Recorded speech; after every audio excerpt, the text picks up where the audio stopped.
Mic check, life check.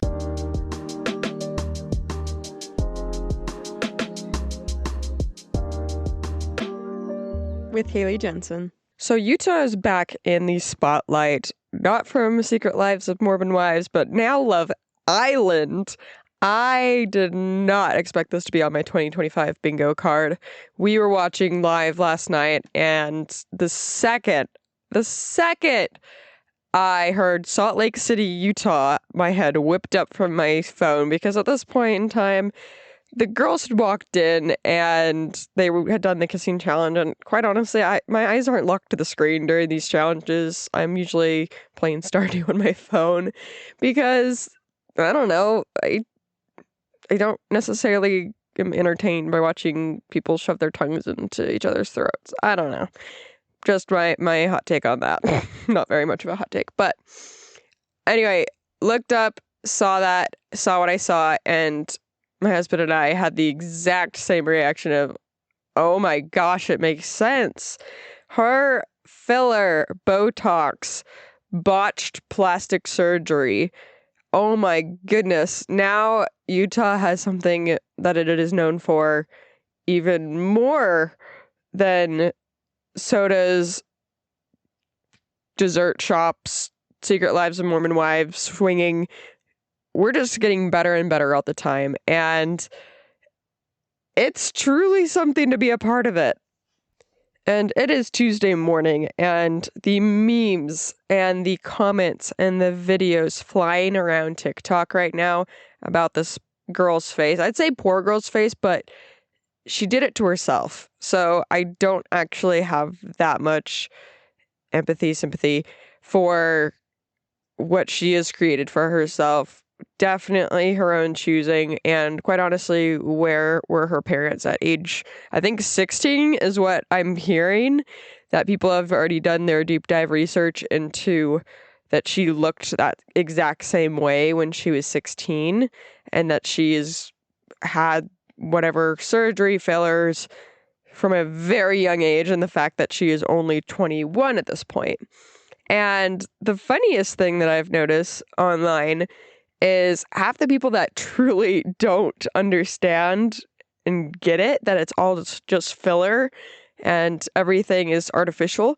They truly believe that she lied on her application and that she's actually like 30 or something, because half of the TikToks that I have seen that are not well versed in anything Utah based truly think that's the case, that she lied and she wanted to go on Love Island, and she's now saying she's 21 because her face looks so much older than Ariana Maddox, the host, who's obviously in her 40s, and everyone is saying how much more drop dead gorgeous Ariana is, and compared to what this girl has done to her face.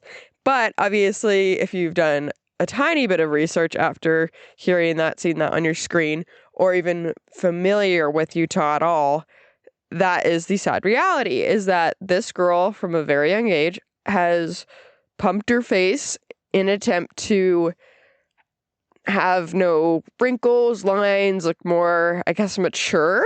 That's my, I guess, thoughts real quick, is that I am not a good expert for the fact for getting filler. I understand if you want to spend your money and look more glamorous, Hollywood-wise, but I think there's definitely something to say to age beautifully, gracefully, without doing that to your face, and that's definitely the route that I probably will be going. I would say if I were to get any sort of plastic surgery or Botox or whatever, we're looking at like maybe late 30s, that I would look at maybe Botox in just like the wrinkle areas. But even so, it's just like I've just seen the repercussions of even people that have not butchered their face as heavily, that they end up just looking older than you want to look. And I just don't know how that's beneficial, because you're doing something preventative and giving yourself a fast pass to looking older in a different way.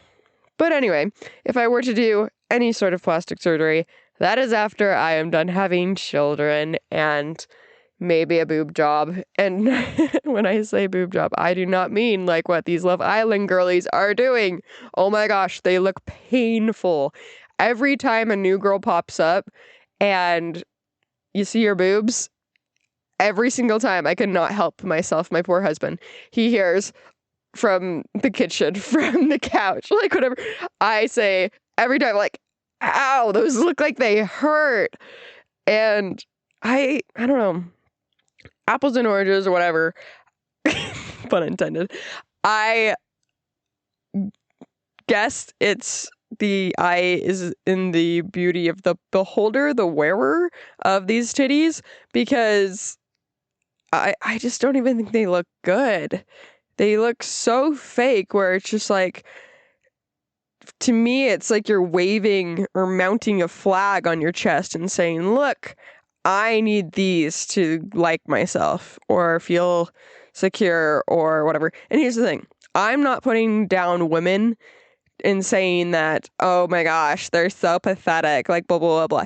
Like, that's not where I'm coming from here. That's just truly what it looks like to me. Because I don't care who it is. Like, I have nothing against the individual.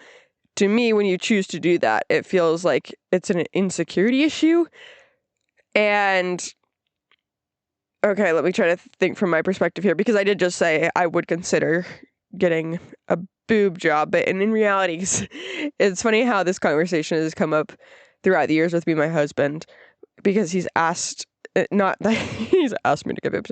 No, he's truly always started and said, it's whatever you want. Obviously, if you feel one way about it or more comfortable one way about it, I want to support you, whatever you want. And I love him so much for that. He honestly said time and time again, he's like, I don't care. If you don't want to do anything, then be my guest. Don't. The only thing that I have considered, and I haven't done too much research on it, so I am not a good expert for the whole boob job thing, but I would say I know that they have options for just like fat transfer, and like we can move some fat around and plump the bad boy babies that the baby took from me, my breastfed baby, and plump those baddies back up, then great, let's do that. I have heard horror stories of the silicone ones either bursting, exploding, rupturing, causing diseases in the body, in case your body rejects them. I have heard over the muscle, under the muscle issues with training and weightlifting. So it's just like crossing that bridge into boob job land is a tough journey to begin with, and making sure that it is done right, well, and sometimes your body, I don't know about the whole fat transfer, because I think it's pretty safe because it's your own body's tissue, and that's why it works out pretty well from what I hear, but that's probably the direction I would go with, that I would not want to end up regretting said boob job. And the funny thing is, as I've mentioned time and time again, I was a tomboy growing up. However, I did have nice boobs looking back. I had the biggest boobs of my family, of the two other women in my life, girls, whatever, growing up. And I didn't know that, actually, at the time when I was a teenager, until my mom in, like, high school at one point, we were talking about something, and she's like, well, you have bigger boobs than Lindsay and I. And I was like, huh? Because I didn't grow up in a girl family, which, for one, my sister and I had this big gap. And so we were never close, ever. She was graduated high school by the age I was in middle school, starting middle school. I don't know. Elementary? I don't know. Anyway, so I was never talking about bras or whatever with her. And then my mom was very, not hush hush, but just very conservative about all things like that. And so, like, if the discussion was needed, or if we were buying my first real bra or something like that, I remember that day that we went to, like, Victoria's Secret together. But even so, she had the salesperson kind of lead the way. She didn't do a lot of the talking and stuff. And so So throughout my life, through high school, up until high school, actually up until college, I didn't even realize I had bigger boobs because they weren't ginormous, where like obviously like I had giant knockers. So because of that, they weren't necessarily commented on because I feel like if they were, I would have heard that a lot throughout my life. But they were above average and they were nice. I will say that. They looking back. Now I have breastfeeding boobs, which are even more big, which bigger. Love that for me. Not really. But anyway, point being is I never dealt with that sort of insecurity because I didn't have to. But I will say it did make wearing like certain clothes obnoxious because I wish my boobs were smaller because then I didn't feel like I just had these ginormous lumps I had to work with compared to my peers. I was not part of the itty titty committee that could wear crop tops and whatever very seamlessly or not wear a bra. That being said, if I were to have a boob job, I think I would probably have them be put back to how they normally were, or maybe even a little bit smaller, because then I could enjoy the luxuries of crop tops, etc., without having issues. Or I keep saying crop tops. No, I mean tank tops and like other aesthetically pleasing shirts that are worn by models with no boobs. Anyway, so that is the situation with boobs on Love Island, etc., and Utah, unrealistic beauty standards. So poor Vanna, the girl with horrid plastic surgery and fillers, absolutely being flamed on social media. I feel bad, I do, but she definitely did it to herself. And the photos of her in her childhood that are circulating show that she truly was like perfectly fine, a very cute, normal looking girl. And so, yeah, I mean, whether rooted through insecurity, through herself, her peers, her mom, it happens, unfortunately. With Utah, it is an extreme high pressure to have this perfection look, perfection, what you do, act, say, do, eat, whatever.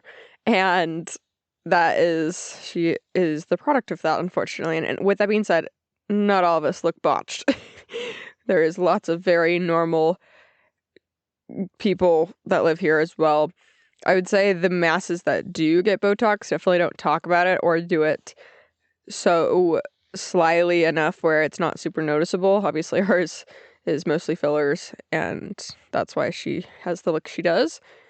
And I feel bad that she is gonna get out of Love Island and have to deal with this because that is truly unfortunate. And who knows, maybe she'll take it in stride and she'll get stuff dissolved and maybe it can help her on her journey.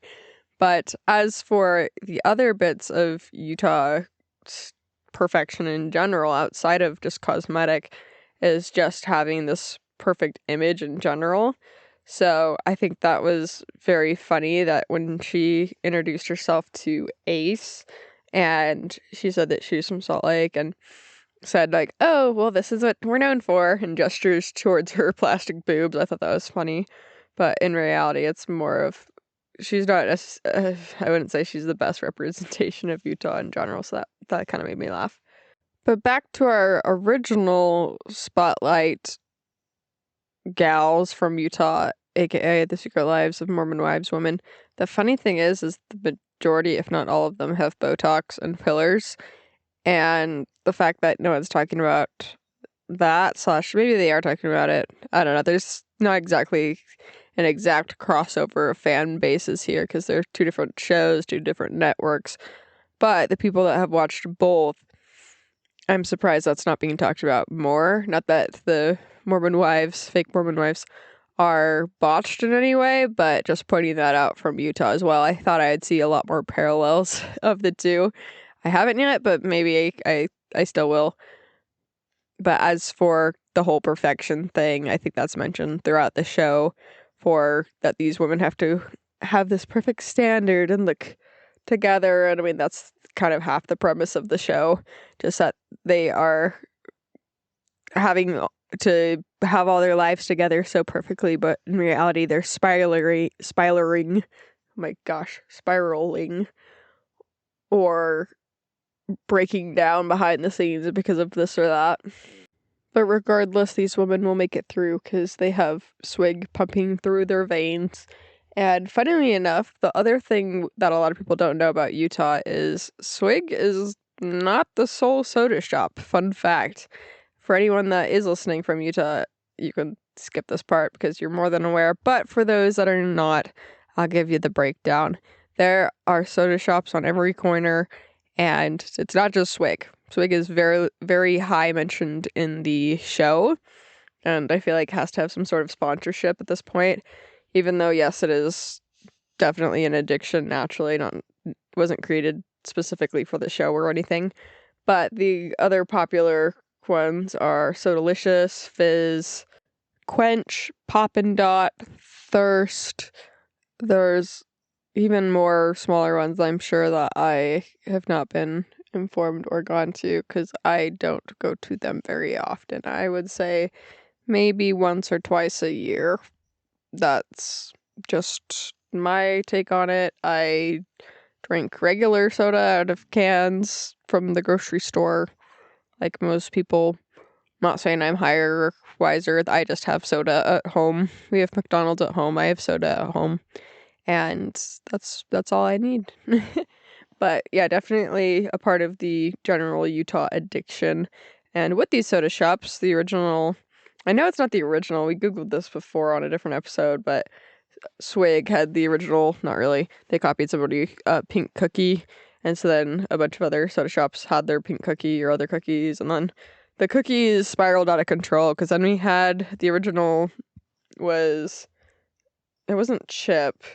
Chip is one of the places besides Crumble, but then they had Insomnia cookies, and then there was a original cookie, whatever. But yeah, so they all have copied each other. They've all sued each other. They've all done everything, and yet they're all still around for the most part. Except for, yeah, Dirty Dough is still kicking, but they got a bunch of the heat from Crumble. And once again, I do not habitat these cookie shops either. It's usually when they're gifted for a birthday or yada yada. Although the Benson Boone cookie looks funny, mostly probably just because of the advertising for it. Because I've seen on TikTok that a lot of the employees were complaining about having to make them because they're like complicated. But I'm curious to see if people like it because I haven't heard anything if it is good or not. But overall, I can be a cookie person, but I'm not obsessed like some people are. So the people that do weekly reviews are dedicated, I will say that. And then the other competition is the blankets, which I've mentioned before, what being Mickey Couture versus Lola Blankets versus Cozy Earth now, because they entered the chat and are now doing blankets. So if anyone wants to be the blanket sponsor for Mic Check, Life Check, feel free to slide in the DMs, because we also like being cozy here. And then besides, if you're not a soda fan or obsessed with getting your soda, the other very, very large addiction for a lot of Utahns is a caffeine addiction. 9 out of 10 people, I would say, wake up and grab their energy drink or drinks for the day. My husband is guilty of this, except for I prep him a coffee because he likes coffee, and your girl's gotten real talented at making them. I have mentioned before I don't like coffee, but he gets a little custom coffee every day, and I hope his coworkers are jealous. No, I love doing that for him. But besides his coffee, he brings a Monster Energy drink. I think he has some at work that's provided for their work, which that's awesome for him. But yeah, the majority of people, it's kind of like almost like an accessory, I would say, that a lot of them need to have an energy drink on their desk. I don't know if it's that it makes them look more productive at work or serious about their job, besides keeping them awake or motivated, but that is definitely, I feel like, part of the allure to having their energy drink. The favorites are definitely Monster and Alani and Red Bull, of course. And yeah, I personally do not like them.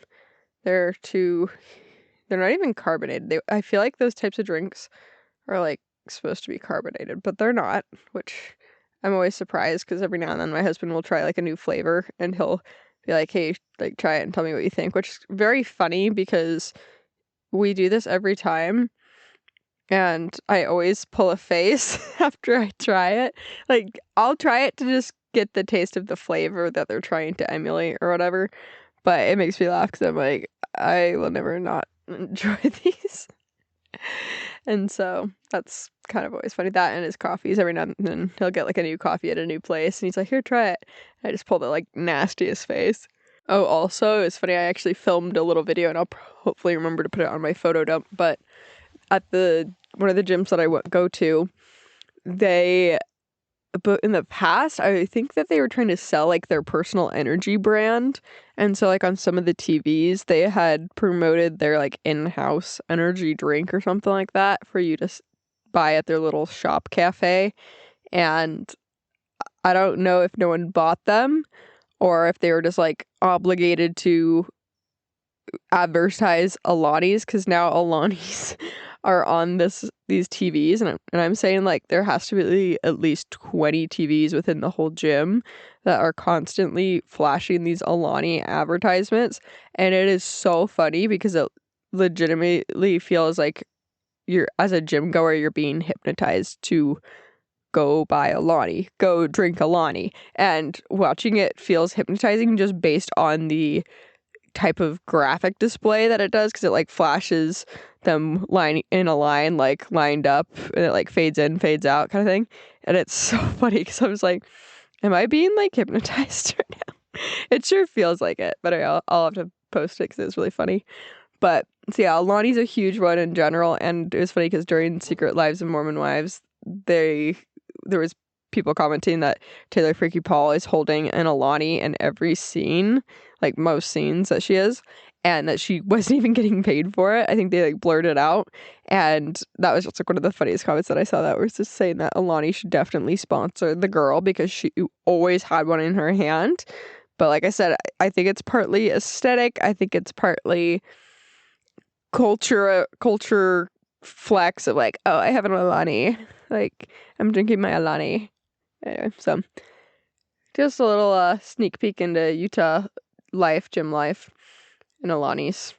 And I think I briefly touched on my first episode of the 4 a.m. Club podcast that I talked about the gym culture in general, but just that Utah's gym culture is like a third place, or quote third place, for which I don't know if that was a TikTok concept. I don't think it was, but basically just since the early 2000s, where people had a third place they could go to hang out besides work and home. That was, whether that was like a bar or some place that they could just legitimately hang out and enjoy.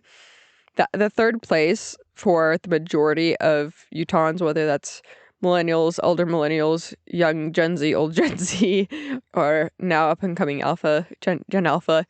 But yeah, the gym is most definitely, I'd say, a large majority of people's third place because, one, they have to work out to maintain the perfection standard that is across the board in Utah, being skinny and fit and everything else in between.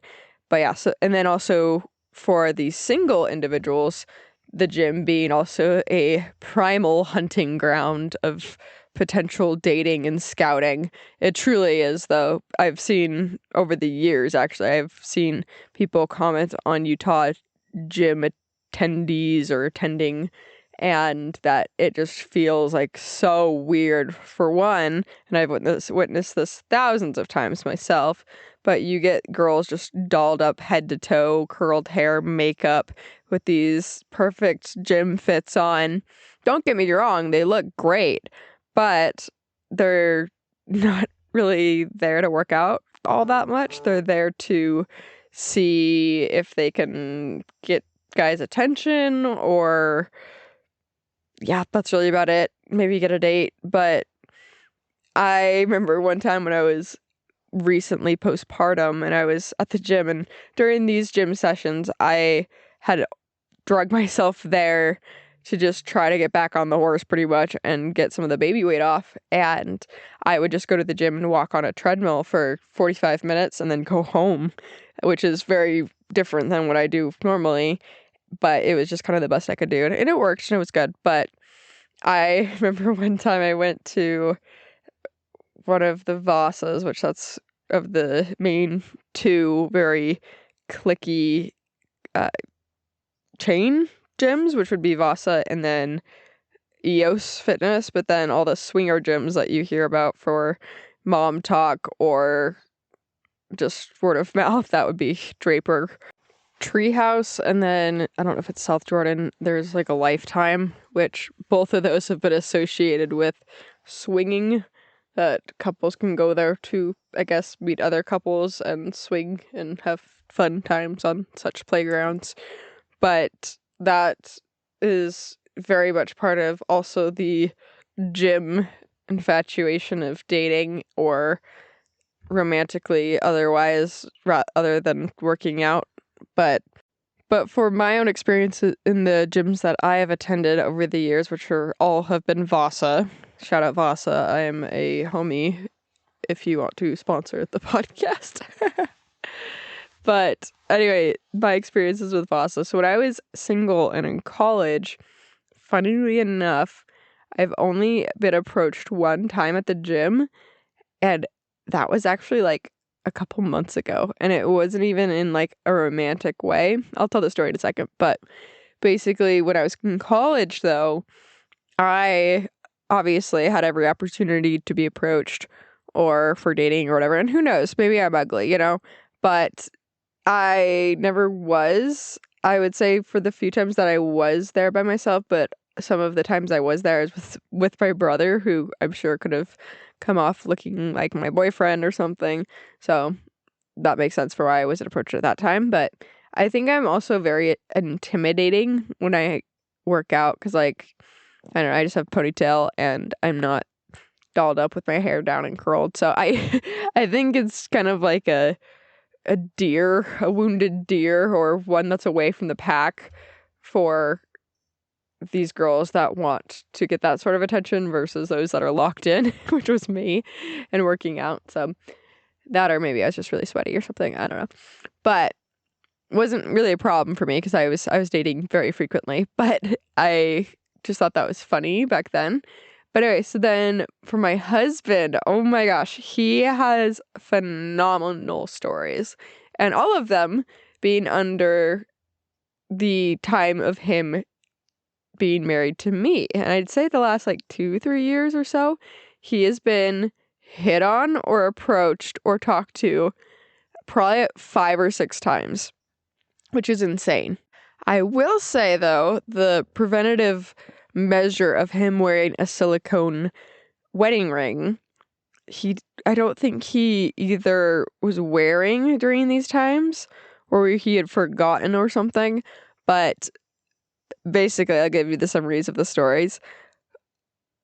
Some of the stories include mothers of their daughters asking if he's single because they want to line him up with their daughters.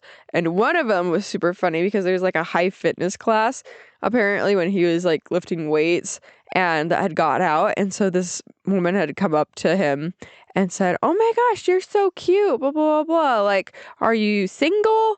And he's like, "Oh no, like, sorry, I'm not da, da, da, da." But then I don't remember if she had asked before or after like what he does for work, and so he had told her, and she's like, "Oh, like, don't do that to me," like after he had said that he was married as well.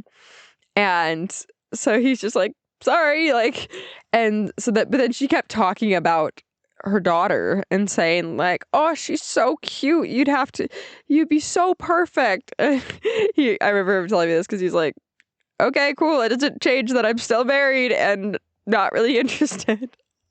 Anyway, so that was funny. But the funnier part was that the next time there was this high fitness class, she brought her daughter and like went over to him again with the daughter. It was like, oh, this is my daughter. And he was like, cool, like, bye, leave me alone. Anyway, so I thought that was funny.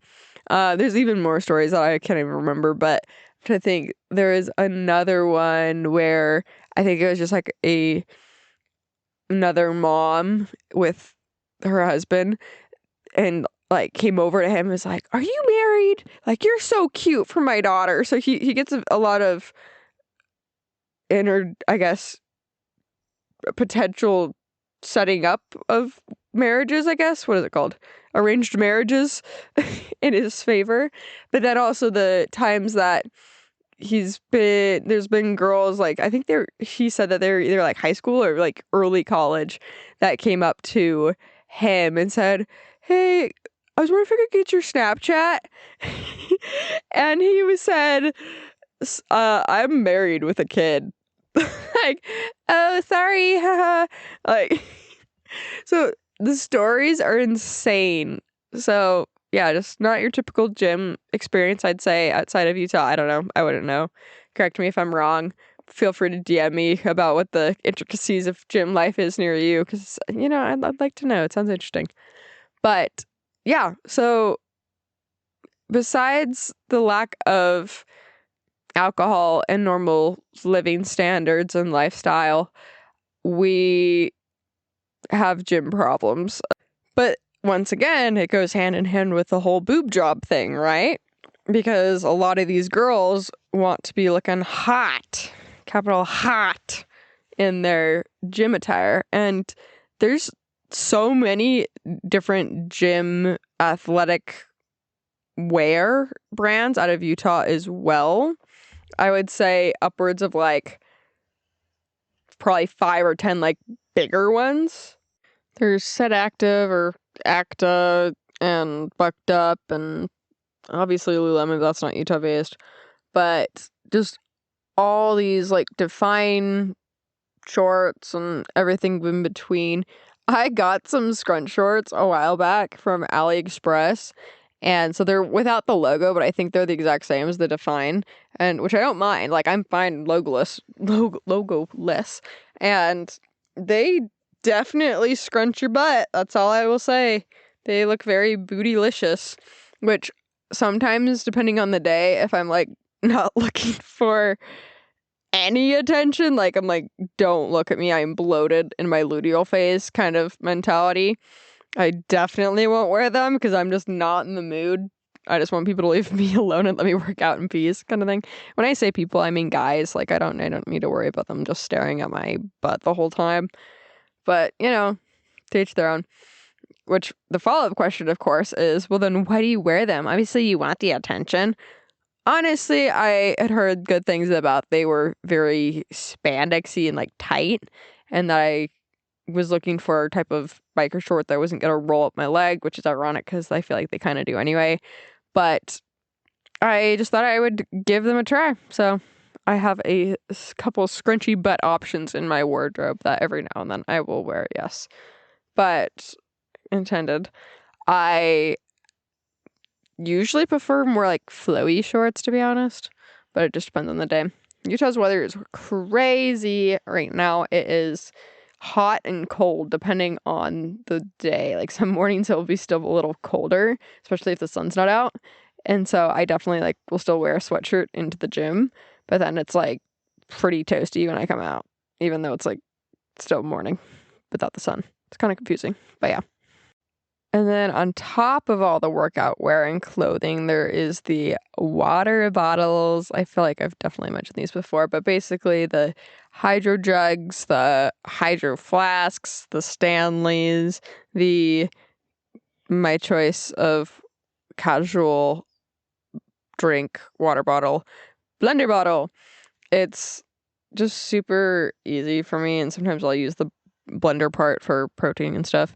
And so I'm a fan of that. I do have one of each of the other ones, including Stanley and Hydro Jug. Hydro Jug is my favorite for the fact that it doesn't spill. That is iconic. I do love that a lot. I got my baby boy a Hydro Jug of his own and he loves it.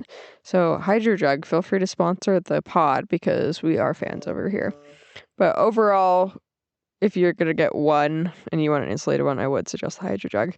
And that is not sponsored whatsoever. But if you want to sponsor, we'd love that. But overall, we have lots of water bottle options around here too. I'd say I've never tried the Odwalla. I know that's a favorite one too, but it just seems like overly complicated to me for some reason.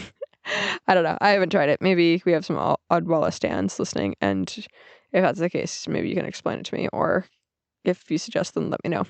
Feel free to DM me. Hey, thanks. But besides water bottles, I'm trying to think if there's any other intricate... Oh, protein powder. People are very specific about getting their protein in here too. For example, Built Bar created one of the tastier back in the day, a couple years ago, options, and people were like raving about Built Bars, the original one. Then they came out with Built Puffs, which I personally like Built Puffs a little bit better. I know that's not everyone's, I don't know, hot take, but I do actually enjoy the Built Puffs. As for protein in general, me and my husband, we have different preferences on protein powder. He loves like all the kid flavored ones pretty much. Not that they're for kids, but like childhood kid cereals like Captain Crunch and Marshmallow and Jet Puff Marshall, whatever. But I like them to be as least chalky as possible. There's this one from Walmart. I don't know what it's called, so if I'm smart and I remember, I'll post it in my photo dump or something, or in the caption. But it is not that chalky, and I enjoy it for mixing if I just need to like drink some extra protein throughout the day. And then, of course, just regular drinking Fairlife from Costco, 10 out of 10, if they can keep in stock, because once again, that is another Utah-based hoarding situation, is Fairlife, because a little birdie told another little birdie, and all the little birdies want Fairlife. And it is sometimes a problem depending on the time of year, because they are out or they have a surplus and they have like upwards of 20 different pallets covered in Fairlife throughout the store because they finally got caught up on the demand, or I don't even know. Fun fact, I worked at Costco for 50 days, but then I quit because I thought that the place that I worked at had really bad, like, senior issue, like, power struggle, which it most definitely did based on the things I saw. And I was just like, not fam, not for me. Gotta get out of here.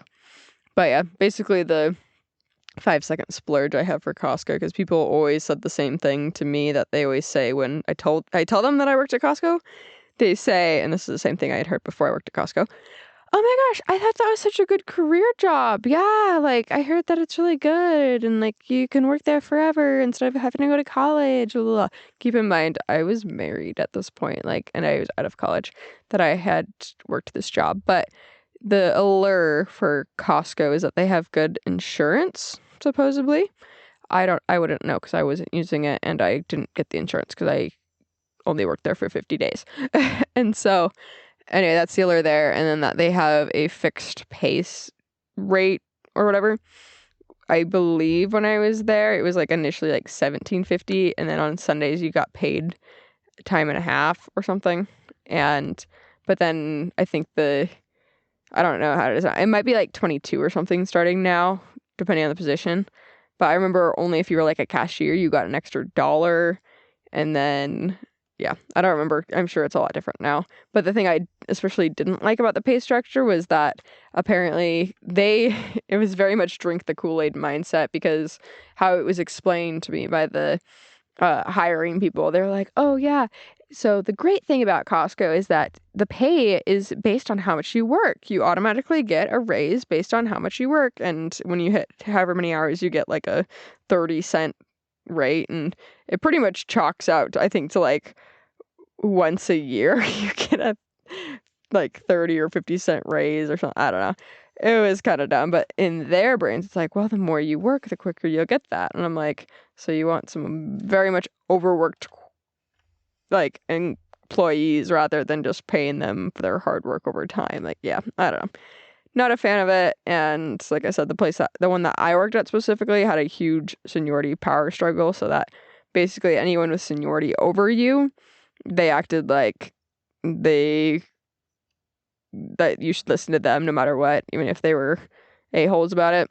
And so, anyway, wasn't a fan. I was like, bye, fam. And then I moved on. So, having worked a few jobs since that, I am now lifing the role of mom, which I 10 out of 10 recommend compared to the corporate world. Yes, there are definitely some hard days, but for the most part, it is just having a silly, goofy old time with my little toddler, and I love it a lot.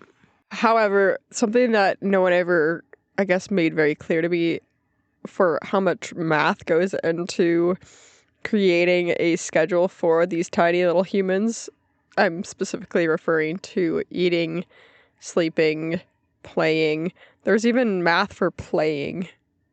And what I'm referring to is playing so much to tire them out so that they nap well.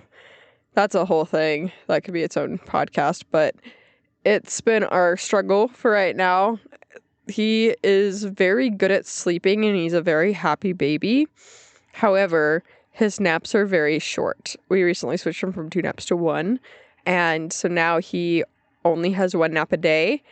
And with that nap, he only sleeps roughly 45 minutes. And it has been very frustrating to me because I have lots of friends that have babies and all of them say that their babies are sleeping like 2 to 3 hours for their 1 nap a day. And so that's very frustrating for me because I have no time to myself in 45 minutes. I could go to the bathroom, maybe eat food. If I need a shower, do a quick shower.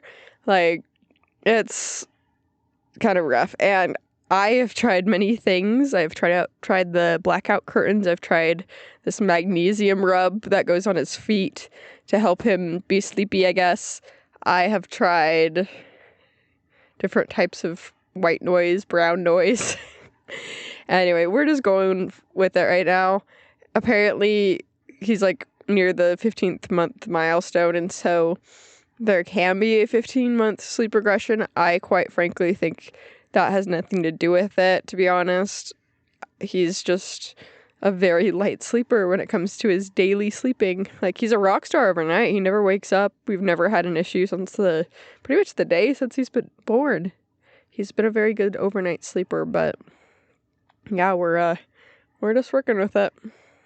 But the nice thing with living in Utah is that a lot of people do have kids, and even within my own neighborhood and community, there's a group of moms that will do like a Friday day play event, and I used to see like the advertisements for it, and I was just like, okay, haha, whatever, like, I don't know these people, and so I never really went. And so I accidentally stumbled upon it a couple weeks ago because I was walking my dogs and just throwing my dog's poop away in the garbage at the park where they do this event, because I just happened to walk by. I walk by multiple parks, and anyway, so I just was like, yeah, I have a kid in my stroller here who likes playgrounds. I guess I'll walk on over. And they were so sweet and invited me onto their little picnic blanket and just sharing snacks and just so sweet. And so I ended up spending a couple hours, and that was a couple weeks ago.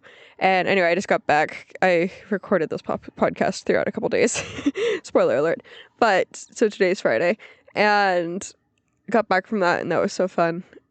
So with that being said, I have a lot of access to a lot of moms, especially with moms with kids, and so I definitely ask them my questions because a lot of them have multiple kids and have been through it all and around the block a ton, and so thankfully they just basically reassure me and say every kid is different, which you hear that all the time, but it just takes hearing it like upwards of 50 times for that to really just sink in, for you to stop comparing to the internet of what the average child supposedly does, because it's just all the more frustrating.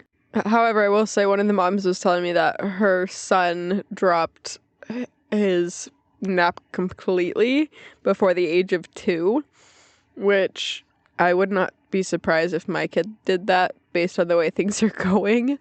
I don't desire for that, and quite honestly, I feel like I'm definitely missing out a nice part of motherhood, the part where my kid naps, because it doesn't feel like he even takes a nap, because it's so short. 45 minutes is so quick. But speaking of quick, how quick, back to Love Island, we saw the producers put a disclosure on one of the recent episodes of Love Island saying that they do not support any bullying or cyber harassment. And we all know this is completely toward Vanna. And I just think that's absolutely insane. One, yes, I think it was needed. And I think it's so sad that it has actually come to that. I was talking with my husband. I feel like they had to either do this because either one of their therapists or attorneys on their legal team for Love Island was saying you have to put this so that they don't get sued or something eventually by Vanna or her family for like defamation. Regardless, I hope that depending on the type of gal she is or like her family, I don't know, depending on how she views things when she sees what has been posted, either one, I'm sure she will spiral, or two, she can take it in stride and be like, you know what, yeah, like I did have a bit of filler blindness, because the fact that the entire world is telling this to her right now, like she can go hop on over, get it dissolved, and then have it become her comeback story pretty much, and come out the other side absolutely gorgeous, and, you know.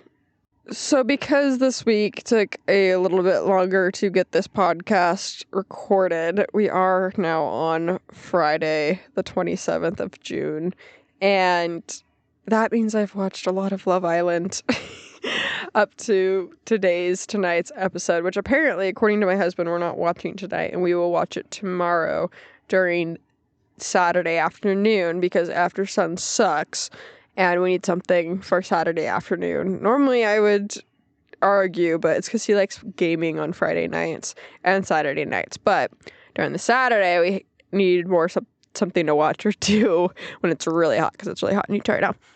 And so we want to stay inside.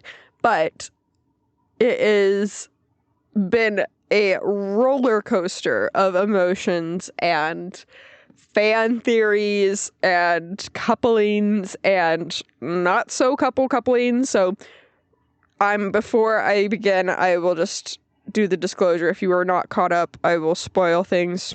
3, 2.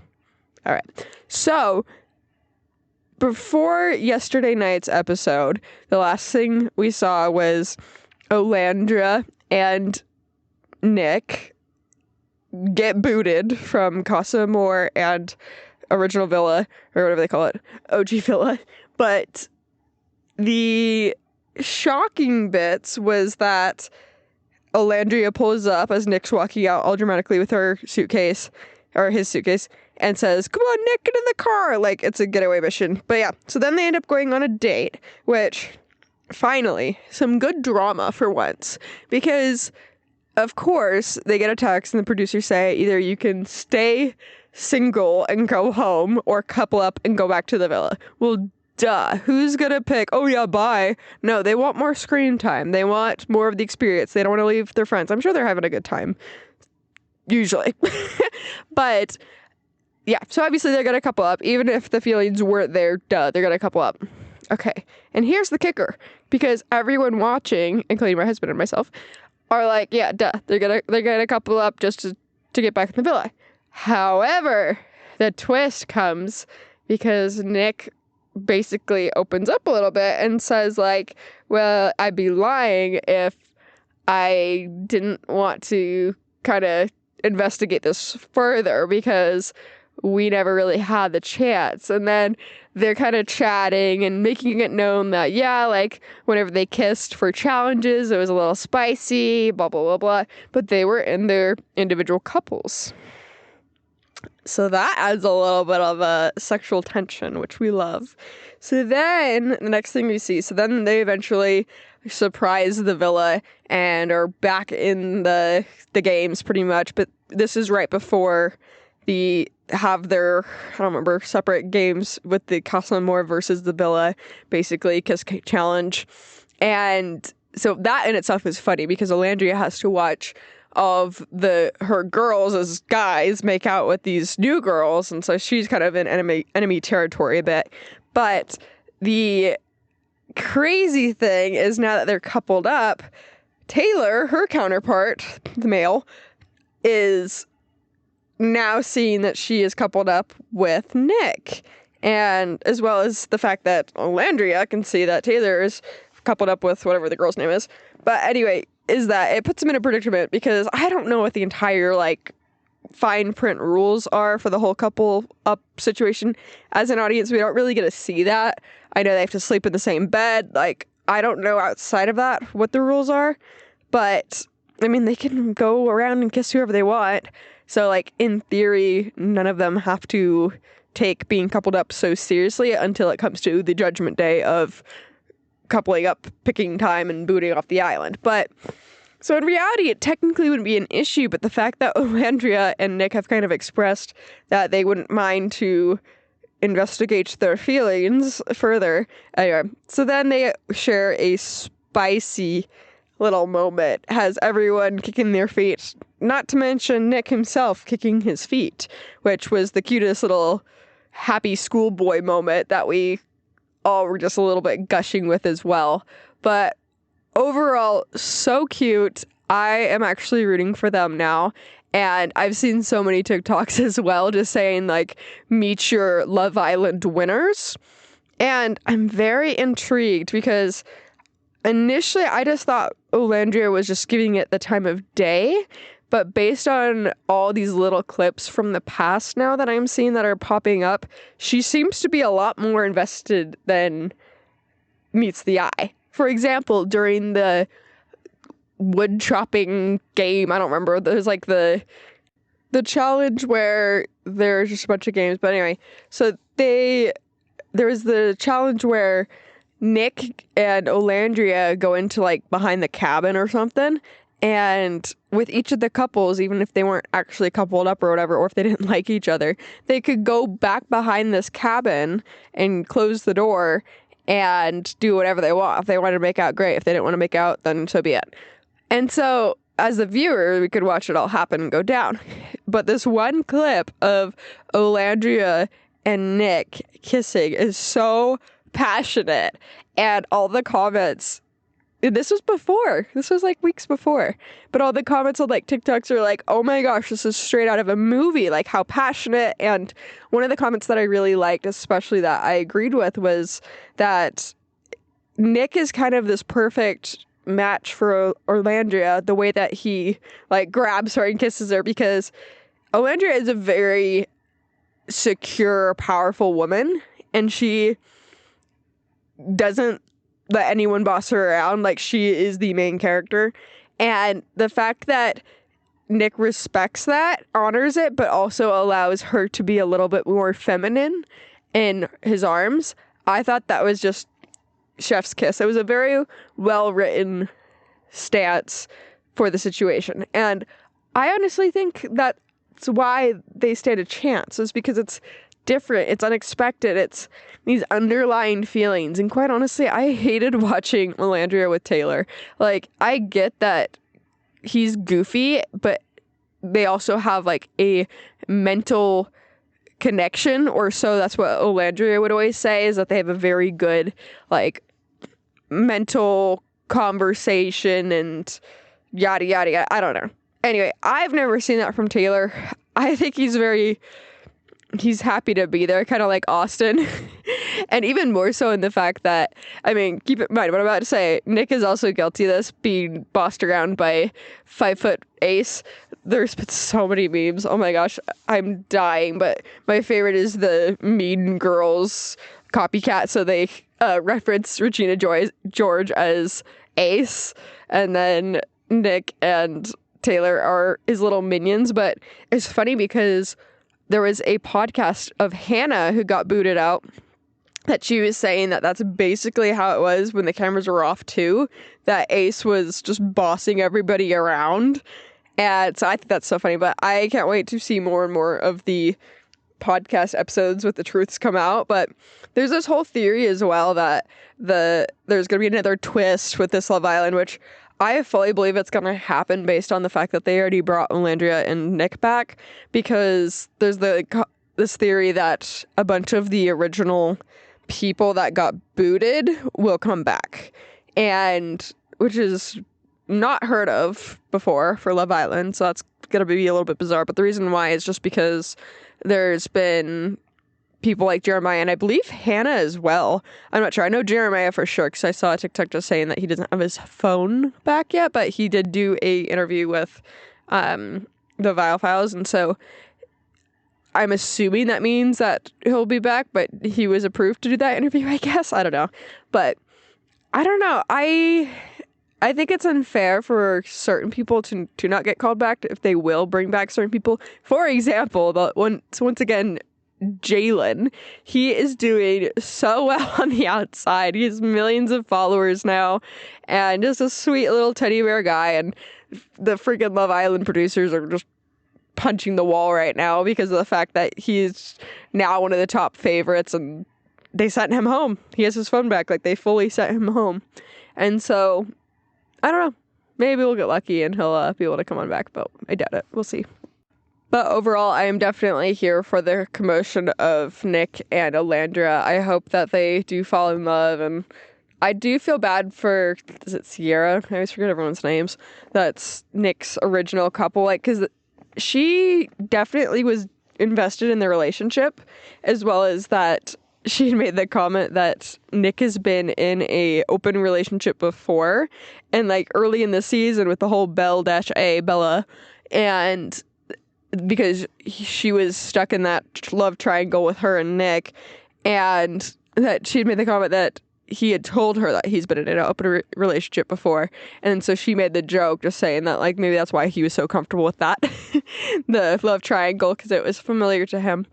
But yeah, I mean, it's definitely a perfect little ground for Nick, it sounds like, this whole Love Island setup, because he's just loving on everyone, which love, all the love for everyone. But it is just wild how things have just changed. I mean, that's how this show goes, but it is been entertaining for sure. However, going forward, we are gonna see how it works when they bring Casa Amor and the original villa back together. I don't know who's staying. I don't know who's going. Obviously, people are gonna be sent home. I'm assuming the majority will be obviously the Casa Amor people, because that's usually how it goes. However, I'm very curious to see if the producers definitely try to have Vanna stick around, especially because TJ or whatever, JT, yeah, it's TJ, is expressing that he has a connection with her. And so I'm very intrigued how this will go, especially with the fact that Vanna has accumulated all this attention all over social media, mostly for bullying, but we'll see. I mean, a lot of people are commenting, just saying how cute she has been in the past and that they followed her forever on TikTok or whatever. And so it's funny to me the way that things have come about, but then also, with that being said, that she's always had filters on her videos, and so she had this audience thinking she looked one way. In reality, she looked very much the other. So I'm not condoning filters or anything. Have I used them in the past? Absolutely. That was kind of when I was like, oh, I want my skin to look pretty, but then looking back, it's just horrendous to look back, because it's just like, who is that? It does not look like me. And I always make the reference of, oh, I want my kids to be able to look at their mom one day and not cringe as much as I'm already cringing, so at my own filtered face. So that's kind of the thought process there. But people are crazy. They've pulled out Vanna's yearbooks, people that have gone to school with her in Utah here, and so. But besides Love Island, we are soon going to be graced again with Secret Lives of Mormon Wives. It's just nonstop at this point because they have a reunion coming out July 1st. So I'm sure I will give my thoughts on that as soon as I watch it, which will probably be July 1st. So get excited, everybody. I think they are just beating a dead horse at this point. I mean, I'll watch it. Everyone watches it, so might as well. As for things that I wish I could watch is NFL. I wish we could have some actual football to watch. Soon, we're getting there soon. Did watch a bit of the NBA draft with my husband, and I heard that our new recruit, Ace Bailey, doesn't seem to be all that excited to be drafted to Utah. Based on what my husband was telling me and some very small research, I think he'll be good, obviously, but when he received the draft, he obviously was very excited, but when he was asked about Utah, he said he didn't know anything about Utah, and he said, quote, I can do what I can do, and they can do what they can do, so that's very just a petty way of saying it's out of my control. I wouldn't have chosen it for myself. And he says that he has lived in hot environments before and cold environments, so he'll be used to the combo that Utah is. And I think it'll be funnier to see as things progress and how he feels about Utah's maybe nightlife and lack of. I don't know, depending. I remember one of the NBA All-Star games or whatever, there was something that someone said that Utah was really pathetic, which I wouldn't know because I'm not in that scene, but I'm sure it probably is compared to a lot of other places. But of course, we have Botox and filler for days, so if you want to come and get some of that Ace Bailey, then get excited. We're ready for you. But overall, I would say we are ready for football season around here, even though we don't have a NFL team. That'd be cool if we did. But forever and always now, I don't think have I said before I'm a Bengals fan? I'm sure I have. We're Bengals fans in this household. Actually, we're firstly Joe Burrow fans. So if he ever moves, we'll be whatever team he is. So call that bandwagon if you want. I don't care. We're Joe Burrow fans in this house. But overall, we're very excited for football to return. But I did finish watching the Dallas Cowboys Cheerleaders America's Sweethearts season 2. I obviously gave my thoughts on that already, but I don't know. I will be intrigued what they do with season 3. Overall, I wasn't jaw-dropped about anything about it.